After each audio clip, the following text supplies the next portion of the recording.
siapa? Ucapkan orang itu. Maka kata orang tersebut, Sa'ad ibn Abi Waqqas, sang pemanah Nabi SAW. Orang yang memiliki tubuh yang sangat kekar, karena saat ini terkenal orangnya, postur tubuhnya sangat kekar dan kuat, dan ahli panah, dan punya strategi perang gitu. Maka Umar mengatakan, kau benar, pilihanmu benar. Waktu itu kebetulan Sa'ad tidak ikut dalam pasukan. Dia lagi ditugaskan oleh Umar untuk mengumpulkan zakat. Keliling wilayah umat Islam, ngumpulin zakat, bawa ke Madinah gitu kan. Maka kata Umar, panggil segera Sa'ad. Begitu datang kata Umar, wahai Sa'ad, aku telah mengamanahkan kepadamu untuk pembebasan wilayah Persia. Taklukkan mereka dengan izin Allah gitu. Sa'ad pun akhirnya menerima ya tawaran tersebut. Ringkas cerita, terjadilah pada saat itu penobatannya dia menjadi pimpinan perang. Dan pada saat itu Umar bin Khattab pun memberikan wasiat-wasiat kepadanya. Di antaranya Umar berkata kepada Sa'ad, sesungguhnya aku telah menyerahkan perang Irak kepadamu wahai Sa'ad. Jagalah wasiatku karena engkau akan menghadapi perkara berat yang pahit. Biasakan dirimu dan orang-orang yang bersamamu untuk selalu di atas kebaikan. Mintalah kemenangan kepada Allah dengan kebaikan. Ketahuilah bahwa segala perkara itu memiliki bekal. Bekal kebaikan adalah kesabaran. Bersabarlah atas apa yang menimpahmu. Lalu kata Umar, wahai Sa'ad, ingatlah, jangan sampai perasaanmu mengatakan di dalam dirimu, ya, ada terbersat ya, di dalam dirimu, kau adalah paman Nabi SAW, kaulah adalah seorang sahabat Nabi, kau adalah orang yang dijamin masuk surga, sehingga akhirnya itu akan menutupi semua ketakwaan dalam dirimu, sehingga akhirnya kamu dikalahkan oleh musuh. Tapi bungkuslah dirimu dengan ketakwaan kepada Allah, sehingga Allah berikan kemenangan di tanganmu. Wasiat-wasiat Umar bin Khattab terus dilakukan, akhirnya sampai pasukan diutus. Saat pun radhiyallahu anhu membawa pasukannya, dan ternyata pilihan Umar bin Khattab tidak keliru. Saat ini bukan orang yang pernah belajar di kampus tentang strategi perang, tidak pernah sama sekali. Tapi perhatikan bagaimana saat begitu memimpin pasukan dan sudah jalan, beliau mengatur strategi perang. Yang pertama adalah beliau membagi pasukan 30.000 ini menjadi 6 bagian. Kalau saya gambarkan di tulisan saya coba tangkap dari hadis, dari riwayat tentang masalah itu, saya coba gambarkan. Jadi beliau meletakkan, membagi pasukan menjadi 6 sisi. Sisi yang pertama adalah bagian depan pasukan, dan ini dikenal dengan ujung tombak. Semua yang ditaruh di sini adalah orang-orang dari suku-suku Arab. Memang karena mayoritas yang ikut adalah orang-orang Arab, karena Umar bin Khattab mengatakan, kalau dulu kan Islam masih banyak dari Jazirah Arab saja. Maka Umar bin Khattab mengatakan, saya akan memerangi raja-raja Ajam dengan raja-raja Arab pada saat itu. Maka dia memilih suku-suku Arab yang pemberani. Memang ada beberapa suku yang luar biasa gitu. Mereka tidak pernah takut mati ya. Ditaruhlah di ujung tombak oleh Sa'ad radhiyallahu anhu. Ini pasukan, pokoknya begitu pecikan takbir berbunyi, mereka sudah langsung menyerang. Mereka memang siap mati. Kemudian ditaruhlah di sisi kanan dan sisi kiri, sayap kanan, sayap kiri. Ini pasukan-pasukan pilihan yang juga mereka rata-rata semuanya berkuda, dan mereka menyerang timbal balik. Jadi yang kanan menyerang, kemudian beberapa saat kiri menyerang. Pada saat kiri bertakbir, yang kanan menyambung dengan takbirnya. Jadi mereka saling tahu kalau ini semuanya masih saling menyerang, masih ada dalam kancah peperangan, kena debu lagi ya, bertebaran dan seterusnya di kancah peperangan. Maka akhirnya ini saling mengingatkan nih, sayap kiri dan sayap kanan.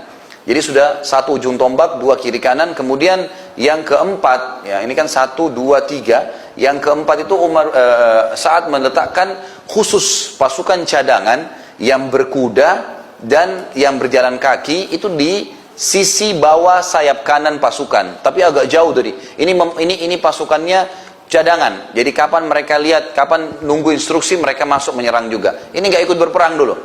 Kemudian yang kelima adalah ekor pasukan, dan ekor pasukan ini juga hampir sama dengan pasukan tadi yang untuk cadangan. Mereka sambil berjalan, mereka tidak berperang, menunggu sampai berkecamuk dengan kancah peperangan. Jadi mereka beda dengan sayap kanan, sayap kiri yang memang menyerang, gitu kan, sama ujung tombak. Ini enggak, mereka jalan santai, tapi sementara perang berkecamuk, mereka sambil melihat musuh, gitu kan. Karena ada wasiat Umar bin Khattab mengatakan, wahai Sa'ad, jangan kamu mulai menyerang kecuali musuhmu sudah menyerang, agar kau bisa mengetahui kelemahan mereka. Maka pasukan ini jalan. Dan yang terakhir, yang keenam adalah pasukan pengintai. Pasukan pengintai ini 10 sampai kurang lebih jumlahnya 30 orang saja. Ahli-ahli kuda yang sangat pemberani. Mereka keluar dari kancah peperangan jauh, kemudian mereka keliling sampai ke belakang pasukan musuh. Mereka masuk ke belakang musuh. Jadi mereka ini mengintai, melihat dari belakang, menangkap Dan ini orang-orang selain ahli perang, mereka juga juru bahasa. Mereka mengerti bahasa Persia. Jadi mereka masuk ke sana, gitu kan, dan mereka mirip menggunakan pakaian-pakaian seperti orang Persia. Jadi mereka mengintai, masuk dari jarak jauh ke belakang. Jadi mereka bisa tahu kalau mereka sudah mengaku kalah kah atau tidaklah. Dan kadang-kadang mereka kalau melihat peluang, mereka menyerang juga dari belakang. Seperti itulah. Maka ini pembagian yang luar biasa. Pada saat itu, kata sebagian ahli sejarah, belum pernah ada pemimpin muslim yang punya strategi perang seperti Sa'ad. Padahal ini kalau sekarang dianggap strategi perang yang luar biasa. Kalau zaman dulu tidak ada yang tahu gitu. Kemudian yang kedua, beliau bentuk juga di dalam pasukannya itu ada orang-orang yang bertanggung jawab secara administrasi di dalam pasukan perang. Beliau membagi menjadi 3. Ada yang mengurus peradilan dan fai. Jadi kalau misal ada musuh yang tertangkap jadi tawanan, atau ada antara mujahid sama mujahid sempat ribut misalnya, maka ada orang-orang tertentu yang bertugas untuk mengadili itu. Kemudian yang kedua, ada juga tim khusus untuk menasihati dan memberi motivasi pasukan. Itu yang dilakukan. Ini khusus, jadi tugas mereka memberikan motivasi, semangat. Setiap kancah peperangan mereka teriak, mereka melantunkan ayat, mereka bertakbir dengan suara-suara yang keras. Yang ketiga, ada ahli bahasa dan juru tulis. Ini yang menulis tentang apa yang sedang terjadi. Ya, mereka ini berada di beberapa titik di sekitar kancah peperangan untuk menceritakan. Ini pasukan muslimin sudah mulai maju, pasukan muslimin, oh si fulan mati. Dia mendata itu, ya semampunya. Kemudian ahli bahasa datang untuk negosiasi dengan orang-orang Persia ini. Ini yang kedua. Kemudian yang ketiga, beliau membersihkan wilayah sekitar.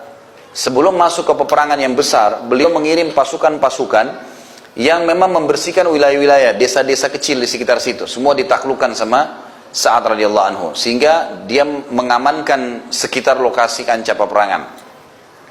Kemudian yang keempat, dan ini yang unik, negosiasi dengan Kisra ya, dan Rustum. Kisra ini raja Persia, Rustum ini adalah panglima perangnya, gitu kan. Maka pada saat itu terjadilah negosiasi. Yazdajar, raja mereka pada saat itu, yang dikenal dengan istilah Kisra, seperti kalau Fir'aun raja Mesir, gitu kan. Tapi nanti ada Ramsis nama rajanya. Nah, istilah bagi raja besarnya Persia namanya Kisra, tapi nama individunya Yazdajar. Yazdajar ini raja, dan dia dengar kalau pasukan muslimin sudah mulai masuk dengan 30.000 orang, sudah masuk di wilayah perbatasan, beberapa perkampungannya sudah berhasil ditaklukkan. Maka Yazdajar minta mau negosiasi, tanya. Terjadilah dialog yang unik nih. Yazdajar begitu melihat mereka bertanya, diutuslah oleh Sa'ad beberapa orang